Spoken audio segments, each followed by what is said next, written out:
What's going on everyone, welcome back to another video. In tonight's video what I'm going to be covering is what are the differences between the EM1 Civic Si coupe and the EK9, the hatchback from Japan that was made in 1997, a very stripped out raw version of the Civic hatchback, the EK9 Civic Type R. So stay tuned.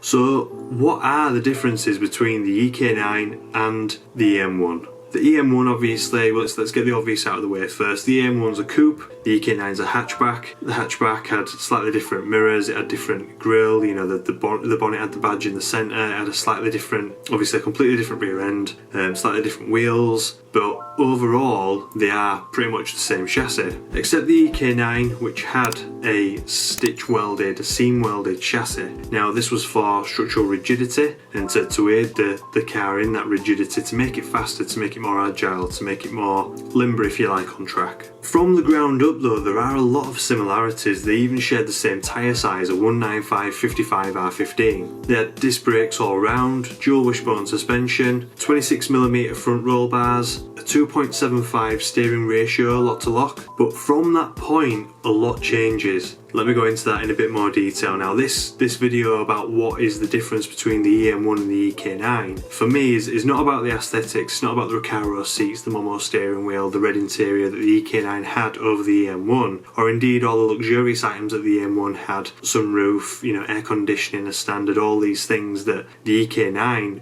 I believe options were available to have power windows. You know, a lot of the cheaper models came with manual windows. So I'm not really going into that, I'm not going into like the aesthetics and the mod cons sort of side of things. What I want to get into is the nitty gritty, the specs, the specific differences that you have to search quite deep for on forums, but thankfully I've done it that much, owning an EM1 myself, that I know quite a lot of them off the top of my head. The first one then, going from the ground up again, would be the wheels. The wheels on the EK9 are slightly lighter than those on the EM1, and just beneath those wheels are disc brakes on the EK9 that they've got a 5-lug bolt pattern, very much like the DC2 that followed it, the 98 spec, and they are 20mm larger in diameter both front and rear, meaning you've got slightly larger calipers as well, and to accompany those calipers a larger brake master cylinder, going from a 15/16 of an inch to a 1-inch master cylinder. Now the disc brakes, although they are 20mm larger, it is quite a big difference if you like when you compare it to the VTI, because the disc brakes aren't as big as what they are on modern cars,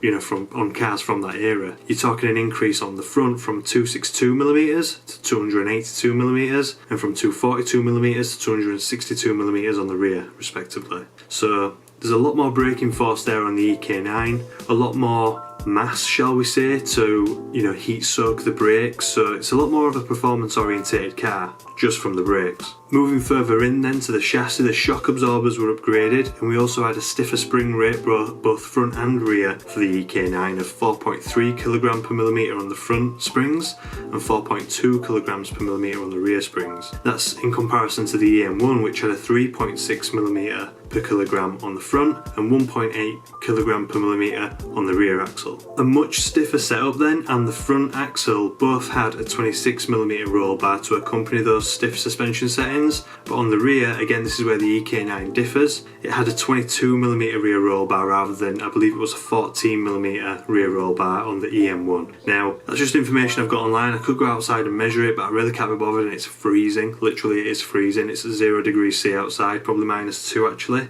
but yeah, really cold, so I'm not doing that. But I believe it's 14mm. Now one of the most important factors for the EK9 and EM1 comparison, if you like, is the weight. Now despite all these beefier additions to the suspension, to the discs, you know, the brakes, everything's bigger, stiffer, and therefore going to be a thicker spring, you know, everything's beefier. Despite this, the EK9 is actually approximately, and I say approximately because it depends on the variant of EK9 you get, the options that you spec in the EM1 and the EK9, and I can go on, but it's approximately 100 kilos lighter. So that's one of me with, you know, a bag of camera gear lighter as standard, which is crazy because the EM1's not a heavy car, weighing at 1,180 kilos thereabouts, 1,185 I believe, versus the EK9 at 1,080 kg. So a a very light little hot hatch. Now the main feature of the EK9 was the revised engine, and it wasn't actually a revised B16A engine that we saw on the EG6 for example, moving from the EF9. The EF9, if you're unfamiliar, is the box-shaped Civic. It came with 160 horsepower in the Japanese market variant, whereas it came with 150 horsepower or thereabouts, 148, 149, and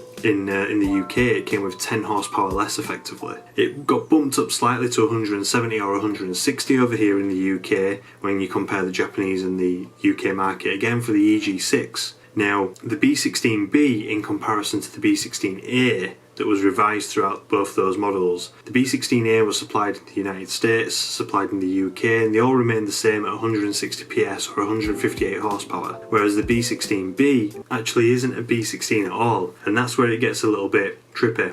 The B16B is basically a de-stroked B18C, and by that I mean it's got a B16 crankshaft, longer con rods to maintain the compression ratio, but that crank to rod ratio enables the B16 to rev higher and more freely. And they really capitalised on that, because what they did was they managed to achieve 184 PS or 182 horsepower from the 1.6 engine, the B16B. Now Moog from Mighty Car Mods has actually fit the B16B in his Mini, and I bet that's just ridiculously fun. It certainly looks it on the videos, but that's a lot of power for something that light, even something as light as the EK9. When you're talking an extra 24 horsepower over something that's, you know, 100 kilos heavier as well, it's going to be quite the margin of gain, you know. And how they did that was they revised the intake, the airbox itself was revised, they revised the throttle body and made it 2mm larger.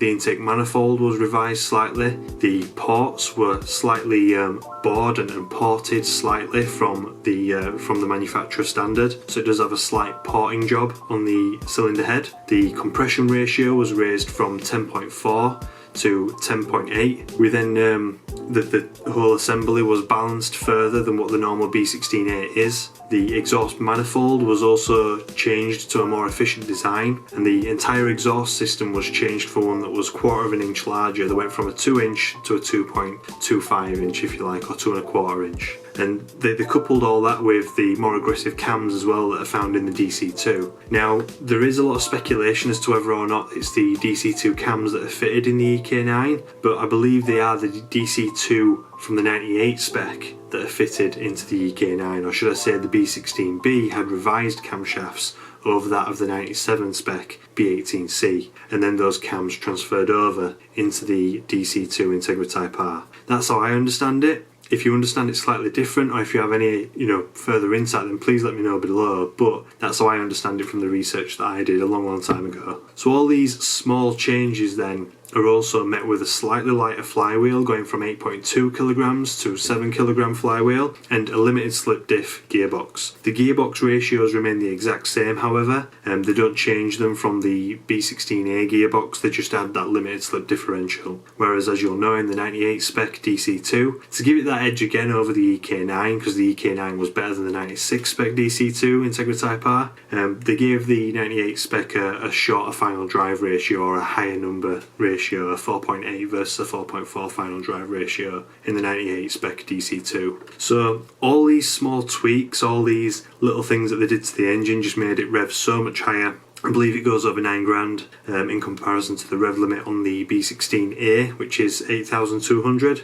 I do know that from personal experience. But yeah, the absolutely brilliant little car, the EK9. The B16B engine was a brilliant engine, you know, for a 1.6 naturally aspirated engine to have 182 horsepower or 184 PS in that era, you know, from 1997 is just mind-blowing in my opinion. And it's one of the reasons why I really, you know, hold Honda in such high regard. And that is all the spec that's worth mentioning. You know, they did offer optional extras from Mugen and so many other performance parts for the EK9 you could buy from a magazine, if you like, direct from the Primo, I believe it was, Honda dealerships at the time. So, you know, you could go and add a number of items like rear strut braces or replace the front strut brace, which was available on both cars. But that's all the spec that's worth mentioning. If you have anything that you want to add, please let me know below. If you got something out of this video, then please give us a thumbs up. Subscribe if you haven't done so already, and I'll catch you in the next one. Bye for now.